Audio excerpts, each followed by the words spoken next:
بسم اللہ الرحمن الرحیم۔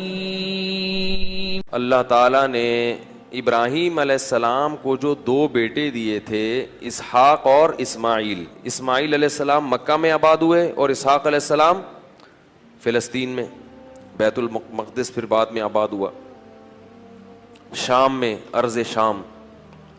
تو آگے پھر اسحاق علیہ السلام کی اولاد میں پیغمبر پیدا ہوئے ہیں، اسماعیل علیہ السلام، کیا ہو گیا مجھے یار، یعقوب علیہ السلام جن کا نام تھا اسرائیل لقب۔ پھر ان کے بیٹے تھے یوسف علیہ السلام جو مصر میں تھے، واقعہ بتائیں، مصر چلے گئے تھے، بادشاہ بن گئے تھے۔ پھر آگے مصر میں ہوتے ہوتے ہوتے ہوتے بنی اسرائیل پر فرعون غالب آ گیا۔ مصر کے بادشاہ کو فرعون کہا جاتا تھا، جو بھی ہوتا تھا بادشاہ، اس لیے بہت سارے فرعون گزرے ہیں، لیکن قرآن نے جس کا واقعہ بیان کیا یہ وہ فرعون تھا جو بنی اسرائیل کو جس نے غلام بنا لیا تھا اور بہت طاقتور بادشاہ تھا۔ یہ چونکہ یہ واقعہ جب تک پیغمبروں کا پورا سلسلہ معلوم نہیں ہوگا نا تو بات سمجھ میں نہیں آئے گی۔ تو بنی اسرائیل کو پھر فرعون سے نجات ملی، صحیح ہے۔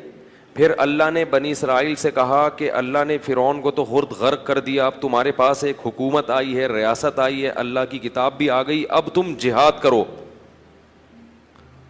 اب تم اپنے پرانے وطن جاؤ۔ وہاں قوم عمالقہ کا قبضہ ہو گیا ہے، جہاں سے یعقوب علیہ السلام کو نکالا گیا تھا نا، بیت المقدس۔ ادخلوا الارض المقدسۃ التی کتب اللہ لکم، ارض مقدس جیسے اللہ نے مسلمانوں کا مرکز مکہ کو بنایا، ایسے اللہ نے بنی اسرائیل کا مرکز بیت المقدس کو بنایا تھا کہ پیغمبروں کا جائے وطن بیت المقدس ہے، مصر نہیں ہے۔ یہاں تو کسی ایک وجہ سے آ گئے تھے، اب اس علاقے پہ قبضہ کرو اور بیت المقدس کو آزاد کراؤ، وہاں تمہاری خلافت قائم ہوگی، پھر وہاں سے پوری دنیا میں جہاد ہوگا، کیونکہ دین برحق اس وقت وہی تھا۔ اس لیے بیت المقدس کی بڑی فضیلت ہے، ہزاروں پیغمبر دفن ہیں وہاں پہ۔ جتنے قرآن میں واقعات بیان ہوئے ہیں نا، 99% واقعات وہیں ہوئے ہیں، شام میں۔ حضرت مریم کا بچے کی ولادت، عیسیٰ علیہ السلام کی تقریر، پھر موسیٰ علیہ السلام، زکریا علیہ السلام کا محراب میں کھڑے ہو کر اللہ سے اولاد کی دعائیں مانگنا، یہ سارے ادھر ہی ہوئے ہیں واقعات۔ یہ تاریخی واقعات ہیں، جو لوگ جاتے ہیں، اب تو بیت المقدس جا نہیں سکتے، بڑی زبردست جگہ ہے، اگر اللہ کسی کو توفیق دے تو وہ جائے ضرور، ان جگہوں کی زیارتیں کرے۔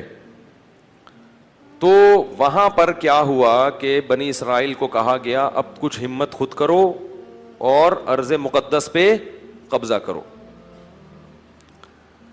تو وہ کہنے لگے، وہ وہاں قوم تھی بڑی طاقتور، تو بنی اسرائیل نے کہا کہ بہت طاقتور لوگ ہیں، پہلے اپنے کسی بندے کو بھیجا، جا کے دیکھ کر آؤ، اگر کمزور سے ہے نا، کانگڑی پہلوان، تو پھر تو جا کے لڑیں گے، اگر پاورفل ہیں تو ہم نہیں لڑ رہے بھائی۔ حالانکہ پیغمبر جب جہاد کا حکم دے دیں تو پھر وہ جہاد فرض ہو جاتا ہے۔ تو مشہور واقعہ ہے، بنی اسرائیل نے کہا اذهب انت وربك فقاتلا انا هاهنا قاعدون، اے موسیٰ تو جا اور تیرا رب جا، دونوں جا کے لڑو، ہم یہیں بیٹھ کے پروگرام دیکھ رہے ہیں۔ قال رجلان من الذین یخافون، اللہ فرماتے ہیں ان میں دو فرد جو اللہ سے ڈرتے تھے، انعم اللہ علیہما، اور اللہ نے ان پر انعام بھی کیا تھا، وہ کہنے لگے کہ چلے جاؤ، فَإِذَا دَخَلْتُمُوهُ فَإِنَّكُمْ غَالِبُونَ، جب موسیٰ کلیم اللہ کہہ رہے ہیں تو اللہ یقیناً مدد کرے گا، جاؤ ہمت کرو، اللہ غلبہ دے گا۔ ہمارے حضرت فرمایا کرتے تھے کتنے مبارک ہوں گے یہ دو فرد جن کا اللہ نے قرآن میں تذکرہ کیا، اور اللہ گواہی دے رہا ہے کہ یہ دو انعام یافتہ لوگ تھے، کہہ رہے ہیں کہ بھئی پیغمبر کی مانو، اپنی عقل مت چلاؤ۔ وہ لیکن کہنے لگے نہیں بھائی ہمارے لیے بڑا مسئلہ ہے یار۔ موسیٰ علیہ السلام کو غضب آیا اور انہوں نے اس مرتبہ دعا مانگی، اے اللہ میں اپنے اور اپنے بھائی کا تو مالک ہوں، ہارون کا، تو ہمیں کوئی حکم دے، ہم نہ کریں تو ہم سے پوچھ، یہ قوم میری سمجھ سے بالاتر، اتنے تیرے انعامات ہوئے، سب کچھ ہو گیا، لاٹھیوں کو سانپ بنتے ہوئے دیکھا، سمندر کے ٹکڑے ہوتے ہوئے دیکھا، فرعونیوں پر مینڈکوں کا، جوؤں کا، آگ کا عذاب، خون کا عذاب، ہر طرح کے عذاب دیکھے، اس کے بعد بھی اب یہ قوم ہمت خود کچھ کرنے کے لیے تیار نہیں ہے۔ سارے کام کون کرے گا؟ اللہ ہی کرے بس آسمان سے، کم ہمت۔ تو ففرق بینی و بین القوم الفاسقین، میرے اور اس فاسق قوم کے درمیان اب جدائی ڈال دے، میں نہیں رہ سکتا ان کے ساتھ۔ بہرحال کچھ عرصہ موسیٰ علیہ الصلوۃ والسلام رہے وادی تیہ میں اس قوم کے ساتھ۔ اللہ نے کہا کہ اب یہ 40 سال تک یہ علاقہ فتح نہیں ہوگا، 40 سال تک نا یہ میدان میں گھومتے رہیں گے بس۔ تو وہیں موسیٰ علیہ السلام کا پھر انتقال ہو گیا اور آپ دنیا سے چلے گئے۔ پھر موسیٰ علیہ السلام کے بعد پھر دوسرے پیغمبر آئے، اور ان پیغمبر نے بنی اسرائیل کو پھر حکم دیا۔ بنی اسرائیل خود کہنے لگے کہ ہمیں آپ جہاد کا حکم کیوں نہیں دیتے ہیں بھائی، ہم بھی کچھ علاقہ فتح کریں ٹھیک ہے، اور ہمیں ہمارے گھروں سے نکالا گیا اور ظلم کیا گیا۔ الم تر الی الملأ من بنی اسرائیل من بعد موسیٰ، اللہ فرماتے ہیں موسیٰ کے بعد بنی اسرائیل کی ایک جماعت تھی، کیا تم نے ان کو دیکھا؟ تو اس وقت کے نبی نے ان سے کہا کہ تم سے امید یہ ہے کہ جب تم پر جہاد فرض ہوگا تو تم لڑو گے نہیں، خالی پیلی کی باتیں پھینک رہے ہو۔ بہت سے لوگ باتوں میں بڑے فنٹر ہوتے ہیں نا، جب کام آئے تو، اس لیے اللہ سے عافیت ہی مانگنی چاہیے بھائی۔ تو انہوں نے کہا نہیں ہم لڑیں گے۔ تو پھر جب ان پر جہاد فرض ہو گیا، نبی نے، اللہ نے ایک انہی میں سے کسی ایک کو کمانڈر بنایا جس کا نام تھا طالوت۔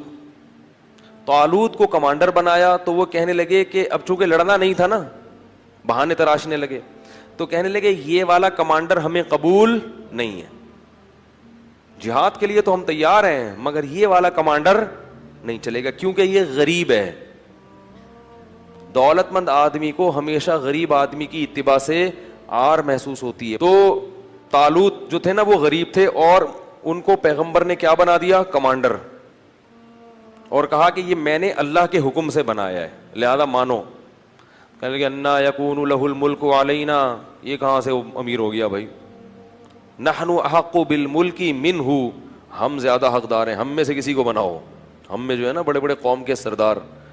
تو نبی نے کہا کہ نہیں، یہ سلیکشن اللہ کی طرف سے ہے، اور ان کے برحق ہونے کی ایک علامت یہ بھی ہے کہ حضرت موسیٰ اور ہارون علیہ السلام کی کچھ یادگاریں، کچھ تبرکات، جو ان کی کچھ اشیاء تھیں۔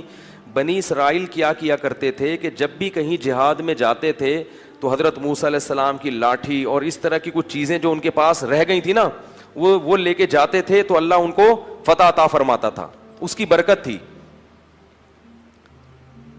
کیونکہ وہ ظاہر ہے متبرک لاٹھی تھی نا حضرت موسیٰ علیہ السلام، اب اس سے سانپ تو نہیں بنتا تھا، لیکن ہارون علیہ السلام اور موسیٰ علیہ الصلوۃ والسلام کی اس طرح کی چیزوں کو تبرک کے طور پر وہ استعمال کرتے تھے اور اللہ کی مدد شامل حال ہو جاتی تھی۔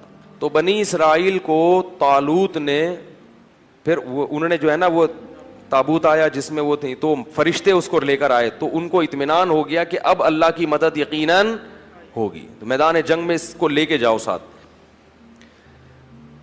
قرآن میں آتا ہے کہ جب حضرت طالوت علیہ السلام لشکر لے کے نکلے ہیں تو انہوں نے اپنی قوم سے کہا کہ دیکھو لڑائی کیونکہ بہت سخت ہے، دشمن بہت طاقتور ہے اور ہم ہیں کمزور، تو اللہ تمہیں پہلے آزمائے گا، یعنی اللہ کی مدد کے لیے جنگ میں فتح نہیں ہو سکتی، تو اسباب میں تو ہم کمزور ہیں، اللہ تمہیں امتحان کرے گا کہ تم میں تقوی ہے یا نہیں ہے، اس امتحان میں کامیاب ہو گئے تو جو کامیاب ہوں گے ان کو تو فتح ملے گی، اور جو اس امتحان میں کامیاب نہیں ہوئے وہ کیا کھائیں گے؟ شکست کھا کے بھاگ جائیں گے، وہ لڑنے کی طاقت نہیں رہے گی۔ اور وہ امتحان یہ ہے کہ تمہیں پیاس لگے گی مگر نہر میں سے کسی نے پانی، بولو بھائی، نہیں پینا، پیاس لگے گی، یہ پیاس بعد میں ختم ہو جائے گی، مگر اس وقت اللہ نے امتحان لیا ہے کہ ایک آدھ چلو پینے کی اجازت ہے، پیٹ بھر کے پانی پینے کی اجازت نہیں ہے، اس میں کامیاب ہو گئے تو لڑنے کی طاقت بھی اللہ دے دے گا تمہیں۔ قرآن کہتا ہے جب وہ نہر پار کی ہے نا، فشربوا منہ الا قلیلا منہم، تھوڑے سے لوگ تھے جنہوں نے پانی نہیں پیا، پوری قوم نے پی لیا، اتنی اللہ نے نشانیاں دکھائیں، سب کچھ کیا، مگر پھر بھی کیا کر رہے ہیں؟ پیٹ بھر بھر کے کہہ رہے ہیں دیکھا جائے گا یار، دیکھا جائے گا یار۔ اس کا نقصان کیا ہوا؟ اس گناہ کی نحوست کیا ہوئی کہ جب سامنے طاقتور لشکر دیکھا اور اس کا کمانڈر تھا جالوت، جو بڑا پہلوان جالوت تھا، جیم کے ساتھ، بہت طاقتور، بہت پہلوان، اس کو دیکھا، اڑے بھائی اس کا قد دیکھو، اس کی باڈی دیکھو، ہے بھائی لگ رہا ہے کسی جم سے آ رہی ہے، اور یہ لوگ دیکھو اتنا بڑا لشکر. تو جنہوں نے پانی پیا تھا نا وہ کہنے لگے لا طاقت لنا اليوم بجالوت وجنودی, آج ہمارے پاس طاقت نہیں ہے جالوت اور اس کے لشکر سے لڑنے کی, یہ نہیں ہو سکتا بھائی. اس سے پتہ چلتا ہے گناہ کرنے سے ہمتیں پست ہو جاتی ہیں. اللہ کی نافرمانی کرنے سے کیا ہوتا ہے؟ ہمتیں پست, کچھ بھی نہیں کر سکتے دنیا میں. اللہ کے لیے کچھ نہیں کر سکتے. پھر لا طاقت لنا اليوم بجالوت وجنودی قال الذين يظنون انهم ملاقو اللہ. اللہ فرماتے وہ لوگ جن کو اللہ سے ملاقات کی امید تھی کہ ایک دن اللہ کے سامنے کھڑے ہوں گے, اس کا ہمیں بدلہ مل جائے گا, وہ کہنے لگے کہ کم من فئۃ قلیلۃ, دیکھو کتنی ہی بار ایسا ہوا ہے کہ ایک چھوٹی سی جماعت کو اللہ نے بڑی جماعت پر غلبہ دیا ہے. ہمت کرو کیونکہ پیغمبر کے حکم پہ آئے ہیں ہم. خود سے جب آئیں گے تو دو رائے ہو سکتی ہے نا کہ بھئی صحیح کیا غلط کیا, اب تو اللہ کہہ رہا ہے تو غلط ہو ہی نہیں سکتا. اور اللہ نے ہمیں شکست دینے کے لیے تھوڑی بلایا ہے, تو اللہ غلبہ دے گا. تو اب جب لڑائی شروع ہوئی ہے تو اتنی زبردست انہوں نے دشمن نے حملہ کیا کہ قرآن کہتا ہے کہ یہ جو تھوڑے سے لوگ میدان جنگ میں ڈٹے نا, ان کو اندازہ ہو گیا کہ ہمارے قدم یہاں ٹھہر نہیں سکتے, ہم نہیں ٹھہر سکتے. تو اب اللہ سے دعا مانگ رہے ہیں ربنا افرغ علینا صبرا وثبت اقدامنا وانصرنا علی القوم الکافرین. کیسے عجیب الفاظ ہیں, اے اللہ ہم پر صبر کو انڈیل دے. انڈیلنا کسے کہتے ہیں؟ جیسے بالٹیاں بھر بھر کے پانی کسی کے اوپر ایک تو ہوتا ہے نا ڈالنا, یہ نہیں کہہ رہے اے اللہ ہمیں صبر کی توفیق دے دے, نا نا نا نا, صبر کی توفیق تو چھوٹے موٹے غموں میں ہوتی ہے, یہاں تھوڑا سا صبر نہیں چاہیے. بہت بہت مشکل ہے بھائی لڑنا, بہت مشکل ہے. تو کیا کر کے ہم پر صبر, افراغ عربی میں کہتے ہیں پانی کہیں سے بھرا ہوا ہو نا برتن میں, وہ پورا آپ کیا کر رہے ہیں کسی کے اوپر ایسے الٹ دیں. ایسے اللہ بالٹیاں بھر بھر کے ہمارے اوپر صبر کو ڈال تو. وثبت اقدامنا, اور ہمارے قدموں کو یہاں پر جما دے, یہاں پہ اکھڑنے نہ پائیں. ہم تجھ سے دعا مانگتے ہیں. وانصرنا علی القوم الکافرین, اور ان کافروں پر ہمیں ہماری مدد کر. کیسا منظر ہوگا, اور اللہ کو اس طرح سے لڑنے والوں پر کتنا پیار آتا ہوگا. اس لیے یاد رکھو جہاد کی بہت بڑی فضیلت ہے اسلام میں. جہاد معمولی عبادت, جو بھی اپنے ملک کے لیے, اپنے دین اور مذہب کے لیے, اسلام کے لیے لڑتے ہیں, ملک کے لیے لڑنا اسلام ہی کے لیے لڑنا ہے کیونکہ اسلامی ملک ہے. تو جو بھی لڑتے ہیں ان کو معمولی مت سمجھا کرو. جان پیش کرنا اللہ کے سامنے یہ آسان کام نہیں ہے. تو وہ کیا کہنے لگے, اے اللہ تو ہمیں قدم یہاں پہ جما دے اور ہم پہ صبر کو انڈیل دے. اللہ کی مدد آئی. وہ تھوڑے سے, کیونکہ اللہ نے اپنے دین کو باقی رکھنا ہے, یہ بھی ختم ہو جاتے ہیں تو بنی اسرائیل تو گئی. ایک قوم کو اللہ نے ہدایت دی تھی, وہ بھی ختم, تو پوری دنیا تو گمراہ تھی. تو اللہ کام ایمان والوں ہی سے لیتے ہیں. بنی اسرائیل تھے بڑے نالائق, مگر تھے تو ایمان والے تو وہی تھے نا. تو بھائی جیسے مرضی ہیں, اللہ کیا کر رہے ہیں کہ بھائی اب ایمان والے تو یہی ہیں نا, اب کافروں سے تھوڑی لوں گا کام. تو جیسے مرضی نالائق ہیں, انہی میں سے نیک لوگ پیدا کروں گا. تو اللہ نے کیا کیا, اللہ فرماتے ہیں فَهَزَمُوهُمْ بِإِذْنِ اللَّهِ, اللہ کے حکم سے ان تھوڑے سے لوگوں نے ان طاقتور لوگوں کو شکست دے دی. جب شکست دی ہے تو انہی بنی اسرائیل میں ایک شخص تھے جن کا نام تھا داؤد, جو کمانڈر نہیں تھے اور نہ نبی تھے. ایک امتی کی حیثیت سے وہ میدان جنگ میں لڑ رہے تھے. وہ بھی ان تھوڑے سے لوگوں میں تھے. نہ صرف یہ کہ ان تھوڑے سے لوگوں میں, بلکہ ان تھوڑوں میں بھی جو انتہائی درجے کی بہادری دکھانے والے تھے ان میں سے تھے. انہوں نے ہدف بنایا تھا جالوت کو, جو سب سے زیادہ طاقتور تھا. یہ بڑی بات ہوتی ہے نا. دیکھو اس زمانے کے دیندار لوگ کیسے ہوتے تھے یار. آج چھپکلی سے ڈرتے ہیں دیندار آدمی. آج دیندار آدمی کو چلانے کے لیے یہاں سے وہاں تک بولو نا انڈا موڑ چلے جاؤ تو اس کا سانس پھولتا ہے. کہتے ہیں ایکچولی میں اتنا نیک آدمی ہوں کہ میں تیز چل نہیں سکتا. داؤد علیہ السلام تو بڑے پیغمبر تھے اس وقت نہیں, پہلے تو عام امتیوں کی طرح تھے. تو قرآن کہتا ہے داؤد علیہ السلام نے ہدف، داؤد نے کس کو ہدف بنایا؟ جالوت کو. اتنی سخت لڑائی ہے اور میں کس کو ہدف بناتا ہوں؟ جالوت کو، ان کو قتل کروں گا. وَقَتَلَ داؤد جالوت، اور داؤد علیہ السلام جالوت کو قتل کرنے میں کامیاب ہو گئے. لہذا فتح میں جیسے کھلاڑیوں میں کھیل جب ہوتا ہے نا تو ایک مین آف دی میچ ہوتا ہے کہ بھئی یہ ہے جس نے جتوایا ہے میچ. تو وہ جنگ جتوانے میں سب سے بڑا کردار کس کا تھا؟ داؤد کا. اللہ فرماتے ہیں آتاہ اللہ الحکمہ، اللہ نے آپ کو نبوت عطا کر دی.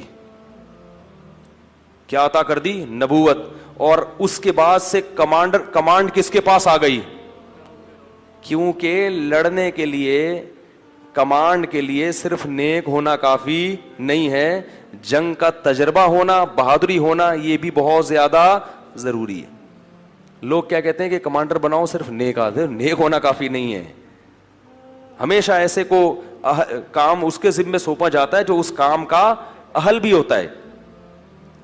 تو اللہ تعالیٰ فرماتے ہیں ان کو کمانڈر بنا دیا گیا، اور اللہ نے ان کو کیا عطا کر دی؟ حکومت اور نبوت. نبی بھی بن گئے اور کمانڈر بھی بن گئے. اب بیت المقدس پہ قبضہ ہو گیا، اور داؤد علیہ السلام کی بنی اسرائیل کے ذریعے فلسطین میں کیا قائم ہو گئی؟ خلافت، بنی اسرائیل کی خلافت.